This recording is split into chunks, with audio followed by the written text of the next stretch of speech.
Hey everyone, welcome back to the KetonExpress Summit. Today I'm so excited to have with us Brad Kearns, who is a co-author of the Keto Reset Diet. And so I want to introduce you to Brad quickly and we'll let him say hi.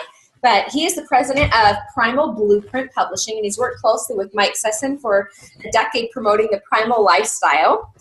And he's also co-authored Prime Endurance, organized 9 Primal Con weekend retreats across North America, and presented the Primal Transformation Seminar in 22 cities. He's a former national champion and third world ranked professional triathlete, and currently a professional speed golfer. He shot 78 on a championship golf course in 47 minutes in the 2017 California Championship. So welcome, Brad. So excited to have you here on the KetonExpress Summit.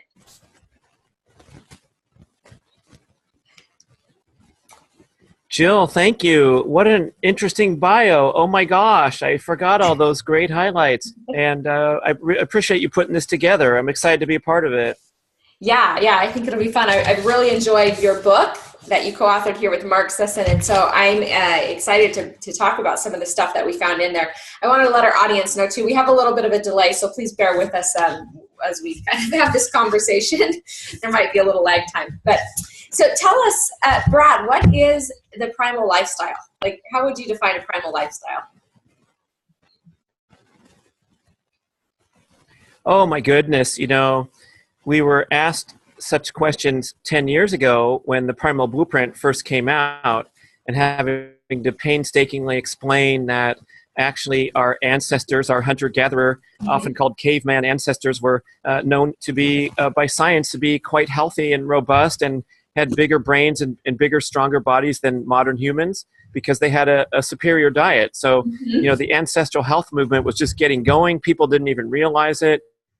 And now here we are a decade later where even in mainstream health and science and medicine, people are acknowledging the existence of this evolutionary-based health principles, especially the dietary part when we're looking at, the massive amount of disastrous, heavily processed modern foods, high in carbohydrate, producing excess insulin in people as the number one health problem in modern society. So we're kind of rewinding the clock back to a time when we supported human evolution for 2.5 million years. So that's kind of the baseline, is like the primal lifestyle is honoring the example of our hunter-gatherer ancestors, but of course adapting them into the realities of modern life. Yeah, awesome. Okay, I think that's such a great description, and it gives us a great starting point for our conversation today. But tell us, how does that primal lifestyle then, how does the keto diet fit into that? So the ketogenic diet is kind of the highest expression, highest level of sophistication of the primal or paleo eating style. And so this word keto, ketogenic, ketosis, it implies that inside our body we manufacture an alternative energy source when we don't have enough glucose, carbohydrate in the diet. So it's this evolutionary-based, genetically programmed mechanism to keep us surviving and alert and energetic and physical, even when we don't have zero carbohydrate or minimal carbohydrate in the diet. So today, if you get good at burning fat by adapting the dietary principles of primal paleo and getting rid of the processed carbohydrates, teaching your body to become better at accessing and burning stored body fat, you also get this additional benefit of your body being able to make a glucose-like agent, a glucose-like energy source called ketones that happen to be extremely healthy in many ways. They're healthy to burn for energy. They produce less oxidative stress than glucose does. So it's this clean burning, high octane fuel source that is only accessible when you adhere to this pretty regimented dietary pattern where your dietary carbohydrate intake is greatly minimized to the extent that your liver is prompted to manufacture these ketone bodies, and they're made in the consequence of metabolizing fat. So it's a byproduct of fat metabolism that is made in the liver, ketones, ketone bodies, ketones, and they are burned in the body just like glucose. In fact, your heart, your skeletal muscle, and your brain all burn these wonderful agents called ketones. It's believed that the heart prefers ketones to glucose, and the brain can burn both of them equally well, except for when you're burning ketones, you get more oxygen and less oxidative stress as you would when you're burning glucose, because you don't need mitochondria to burn glucose, and the mitochondria are these energy-producing power plants located inside each cell. And so you have this for the simplified version, you have more oxygen delivery, better function of your brain cells, because your brain cells are so sensitive to oxidative stress and how much oxygen they're getting. And that's why keto is new. It's the newest hot fad diet, but it's actually been used for over 100 years in medical field to treat people who had drug-resistant seizures. Yeah, so it's known that being in ketosis, being in a ketone-burning diet, raises the oxygen threshold of seizures. In other words, your brain is getting more oxygen, so you're less likely to have a seizure. There's not a lot of us listening that are concerned about our epilepsy condition. That's a small fraction of people. But for everyone, when you get enhanced cognitive function and also protection against the extremely prevalent cognitive decline conditions that are now pervasive in modern society as we live longer and are being strongly tied in particular to excess sugar, excess carbohydrate consumption. The work of Dr. Lustig and people on the forefront of that sugar is the enemy message that's now being well accepted can realize that you can now minimize your intake of sugar in the diet to the extent that you make ketones instead, and you're in this wonderful, excellent metabolic state. And you also have genetic signaling effects that ketones have been known to help with disease protection and all kinds of things, protein sparing of interest to athletes. And the book goes into the many, many benefits and the disparate or the diverse benefits that you get from pursuing this metabolic state of ketosis. Yeah. Okay. Awesome. That was a great, you just gave us a bunch of information, really good information. And I think that, if people really want to get into that and really process what you just said, reading the Keto Reset Diet is a great resource. But tell us, why the keto diet? Why should someone want to adopt that as their lifestyle versus, whether it be a standard American diet or some other fad diet that's out there? And I know you probably just said good question. That's to break it down. That's great. That's great. It is a good question, because it's a little bit different than the gimmick, the hype diets that you go out there and you drink orange juice for the first 7 days, and then you have brown rice, and it's sort of like a trick to elicit a short-term goal. And most diets do work in the short term, because as long as you're putting any limits on your normal indiscriminate food intake, you're going to get some results. But we're trying to go back to the cause of excess body fat, disease patterns in the bloodstream, and all those things that are of great interest to almost everyone.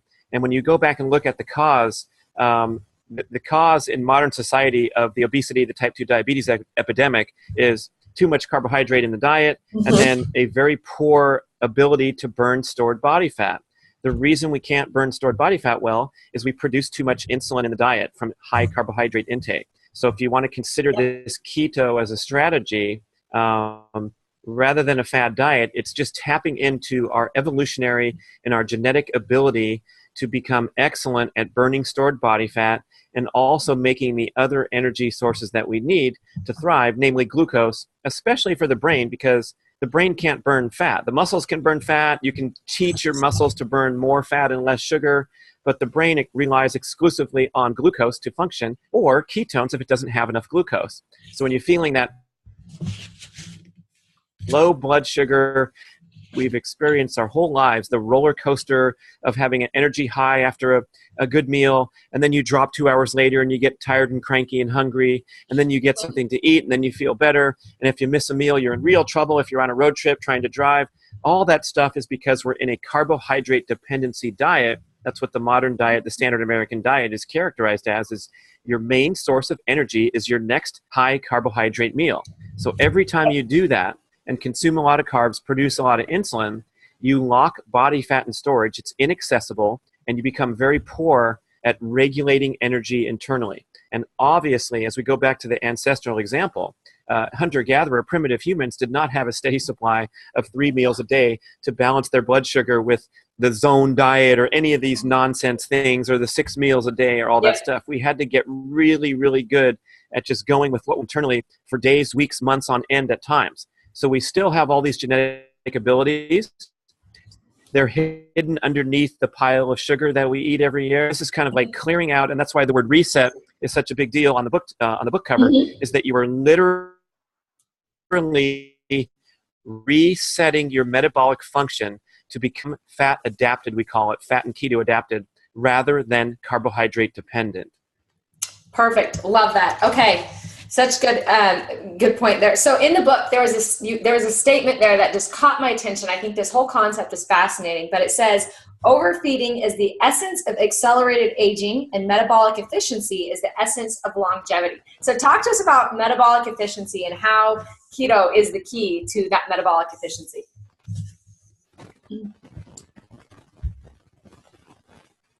Well, now we're getting in a little deep. So hopefully the initial idea is well accepted, that the goal here is to become, to ditch our dependency on carbohydrates and become fat adapted, being able to burn internal energy stores. So when you become fat and keto adapted, when you become metabolically efficient, it means that you can function and thrive and feel satisfied and energetic on fewer total calories in the diet, because you're not constantly dropping your blood sugar and having to prop it up and locking fat away in storage. We all have tons of fat on our bodies to burn for days and days on end without needing to eat another bite, but we just don't access it. So in other words, we're kind of using the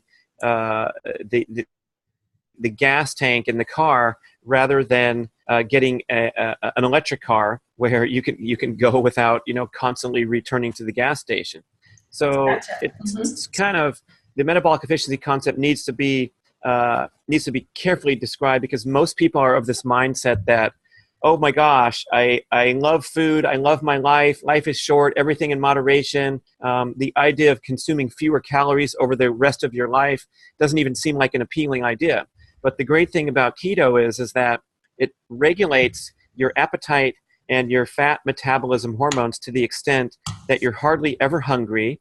You wake up feeling fine. Whether you eat a meal or not, you're in peak cognitive function and peak physical function, so you can go perform workouts in a fasted state and do really well, and you come home and not be famished and not have these roller coaster patterns that we're so familiar with when we're carbohydrate dependent. And not only is it a bummer to have the afternoon blues at work, it's also very, very, very bad for your health to go in this roller coaster pattern, because it's kind of a fight or flight, chronic fight or flight condition, where when your blood sugar drops, your body perceives this as an emergency situation, a fight or flight, do or die situation, which it truly is when you're in primal times and you need energy to run away from the predators or to find your next meal, and all of a sudden you're tired and draggy and unmotivated. That's not going to work in life or death circumstances. And right now it doesn't work great in the workplace when you're spacing out at 2 o'clock. But when you can break free from that and get a steady energy level going because you're accessing and burning whatever internal sources you need, that's metabolic efficiency. It's minimizing your activation of the fight or flight response to stabilize blood sugar. And therefore, over the course of your lifetime, the less stress you can absorb, you can live longer, and you can delay the natural process of aging, which is greatly accelerated by our diet today. We don't even realize that everything's so normal. And if you live to be 81.2 years old, you're right there at the median. And isn't that great? Because 50 years ago, it was much lower because we didn't have the right medicines. But, as Dr. Deepak Chopra says in a lot of his books, the organs of our body are designed to wear out after 120 years, not 80. So we're not even close to good longevity in daily life here. We're way behind it due to adverse lifestyle practices, especially high carbohydrate, high insulin produced diet. So that's the metabolic efficiency. Caloric efficiency equals longevity. Yeah. Awesome. Thank you for that. I think that's just really a fascinating facet of the ketogenic diet for sure. Okay. So, tell me then, do you feel like, and this is a dumb question, I know, but is the keto diet, is it a fad or is it here to stay? Another good question. I'm not going to give you a flippant answer and say it's here to stay because I just wrote a book about it. Here's the thing. We have a lot of momentum to battle against. You're doing these summits, people are writing books, we're going on speaking tours and trying to attract the audience, and the person you're sitting next to on the airplane or on the subway, they are so far removed from progressive health mindset and progressive health movement that it's really, really tough to accept, and it's tough to see, because we're fighting companies that are pushing sugar down our throats. We have our athletes drinking vitamin water after their games and pouring sugar into their bodies, which, by the way, is shortening their career in the NBA. So they might as well get some money for pitch and vitamin water, because they're messing up their body accordingly. So it's here to stay for the people that are in this, whatever it is, the 5% of the highest progression health people who are really paying attention and reading and care about it and shop at alternative grocery stores that carry healthy products and have mission statements that are aligned with health, and farmers market shoppers and things like that. But we have a mighty battle to fight. And the good thing about, there's a lot of bad things in capitalist society where we're vulnerable to advertising message. But the good thing is we have that free choice. We have that ability to seek out alternative paths and take responsibility for our own health, and not just put ourselves in the hands of the medical machine that's going to dispense prescription drugs to ail your conditions that can be handled by diet in 3 weeks. And if there's naysayers, detractors, things like that, if you can just get the book, complete the process that's described in the book, which is a methodical step-by-step process to rid yourself of carb dependency and become fat adapted, you will notice when you give your next blood test, when you report your self-reported energy levels, concentration levels, mood stabilizing, all these benefits will accrue really quickly if you do it right to virtually everyone that tries it. And of course, it's a change. It requires some habit modification. I remember one time I was so excited to talk to my neighbor for half an hour one morning, interrupting my busy schedule of my day to stop at her doorstep. And she's grilling me about the ancestral style diet where you're not eating grains and sugars. And we talked and talked and talked, and she understood it. I said I'd drop a book by. That's what you get for being my neighbor, one of the perks. But her final comment was, I just can't live without my bread, so I'm not sure if I can do it. Maybe I'll try. It was that type of parting shot. And I was so deflated after that, because it's like when someone says, maybe I'll try in today's modern life, maybe I'll try is not something to bet on in Las Vegas or elsewhere, right? Yep. And then the verbalization of something like, I can't live without my bread. Well, that's a big, that's a big position statement right there.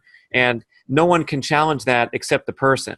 You can offer a quip, which I'm really good at quips, and I could say, well, you can live shorter with your bread, those kind of things. But that's the long answer to your question, that the health movement, progressive health movement, is here to stay, because life keeps getting more and more developed and more high tech, and we have comforts and conveniences and access to information like never before. So things are going to grow and take off, and they're going to be heavily criticized and scrutinized like never before. So that's all the good news. But for people to wake up, the masses of humanity that are just existing and putting toxic foods and drugs and things into their system every day, that's a tough one, and that's a tough battle to fight. So we're doing the best we can right here, and all the people listening, thank you for giving it a chance and being open-minded. Yeah, for sure. Yeah, no, that's a great answer to that question. So that's a good follow-up. The follow-up question to that is, so what are these health benefits that people are going to see as they adopt the keto lifestyle? In the book, you go into some depth in those, but I guess I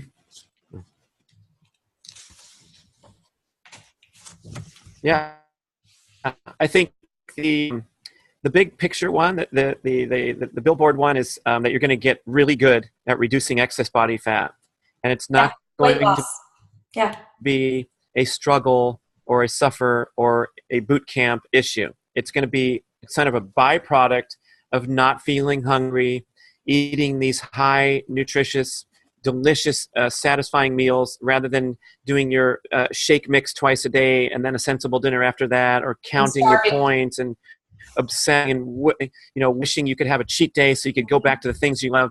All that kind of stuff is, enough is enough already. So when I even hear someone verbalize the term cheat day, I recoil strongly, because if you have a cheat day in your game, in your vocabulary, it implies that what you're doing, you're struggling and suffering, and so that you require a cheat day. So there's no cheat days in the Keto Reset Diet, because every day is an indulgence day. And you get to choose the foods that taste great to you. If you don't like omelets, you don't have to eat an omelet. But if you do, you can switch that out for your previous oatmeal, orange juice, toast with jelly on it, and the carbohydrate dose that is so unhealthy for your body. You can swap that out for something that's nutritious and delicious and is not a huge, giant sacrifice. And so as we take those baby steps in the direction of health and start feeling better after the omelet for breakfast, the salad for lunch, and the steak and steamed vegetables for dinner,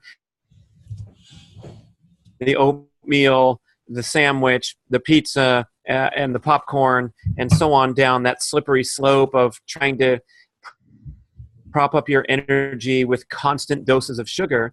And when I say sugar, I mean all forms of carbohydrate are converted into sugar. So your whole grain sandwich is still a sugar bomb in the middle of the day at the worst possible time. Same with the morning stuff. So it's a big difference. And you can build that momentum by sitting back and going, wow, it is easy to lose excess body fat. All I have to do is make the right choices that are very satisfying and energizing. There's no struggling or suffering involved. Yeah, awesome. That's one of the greatest benefits, I think, of the keto diet is you don't feel hungry. You get to eat the good stuff. You feel good. You're full. You're not starving. And it's not a deprivation diet. So awesome. So Brad, in the book, I just want to mention for our audience too, a couple other reasons that you recommend the ketogenic diet for general health and disease prevention. And then they can read the book if they want more in-depth detail. But you talk about anti-inflammatory. So inflammation equals pain, right? So the joints, the injuries, all those things. Oxidation and immune function, right? So supporting our body and being the healthiest it possibly can. And then many of us know brain function, right? Those ketones fuel our brain. And one you mentioned in the book is cancer fighting and protection. Do you want to go a little bit into that? There's a quote in the book here that says, chronic elevation of growth factors from high carb and high protein eating patterns accelerate aging and increase cancer risk. Do you want to talk to us just for a brief second about why that's so huge? Well, it goes back to this high carbohydrate eating pattern producing a lot of oxidative stress, and the high insulin producing diet causing this condition known as chronic inflammation or systemic inflammation. So everything's designed to be very delicate. All our hormonal processes and our metabolic processes are informed from the evolutionary example where we didn't have giant doses of chocolate cake with ice cream at any time during our evolutionary history. So we can handle this with a massive flood of insulin into the bloodstream because it's a life-saving effort after all.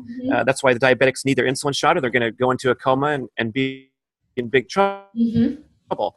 We're good at managing these assaults to our health, but over time, they cause this inflammatory response in the body, a mild inflammatory response, which is the body's way to protect against a perceived threat or something that's compromising our health.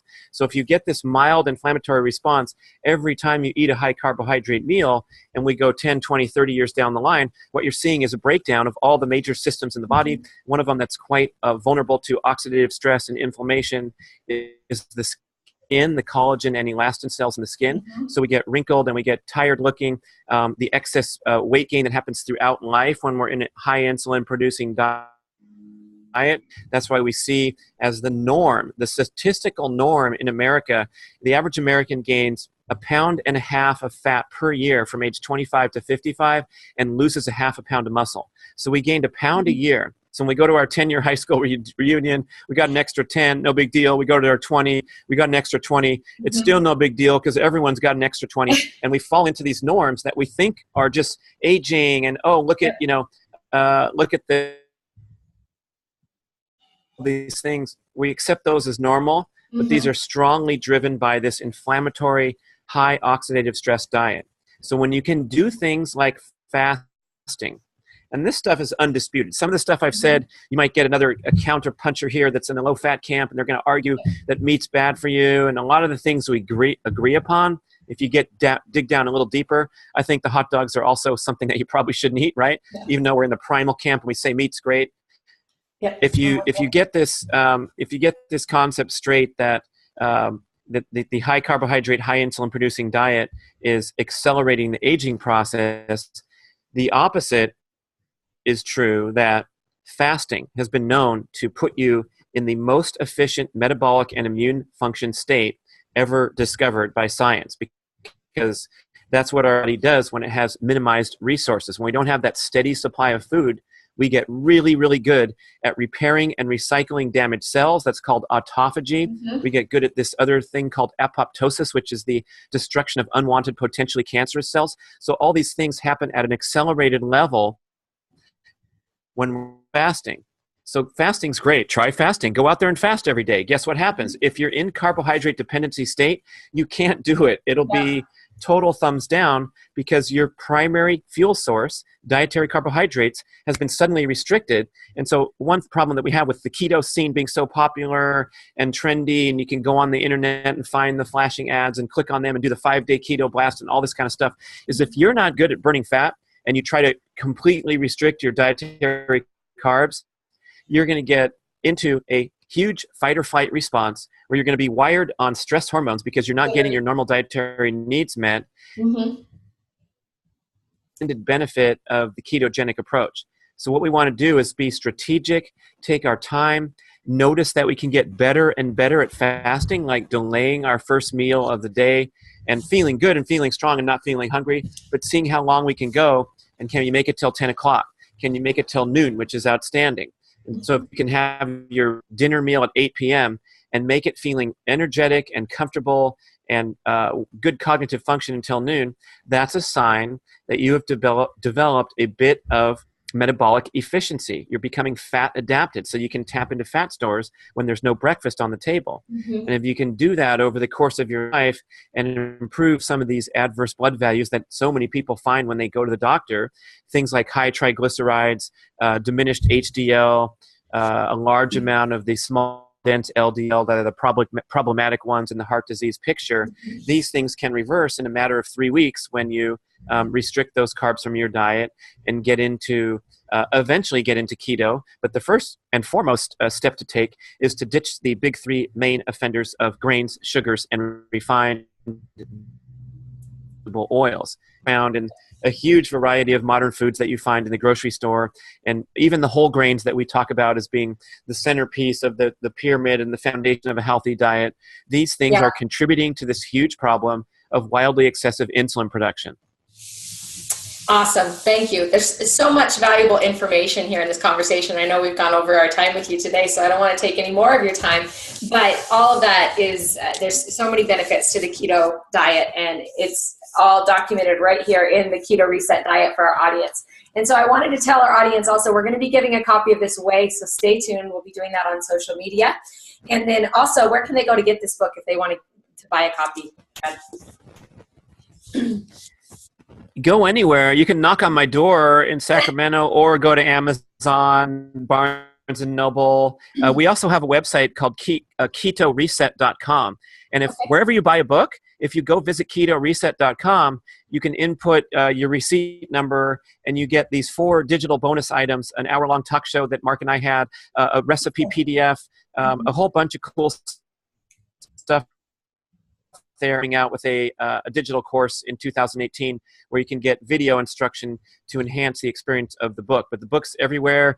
It made New York Times bestseller, which of course we're happy about as the authors, but it's also something that it shows that people are open-minded. We're getting sick of the gimmick diets, and we're trying to look at real science and something that's, you know, that's validated by the evolutionary example. So thank you to the world for listening and for you to putting this together, Jill. It's good effort, good stuff. Yeah. Well, and thanks for being with us today, Brad. We appreciate that. And so for our audience, go get the book. You're going to love it. You'll be glad you did. So thanks for joining us today on the Ketone Express Summit. We'll talk to you again very soon.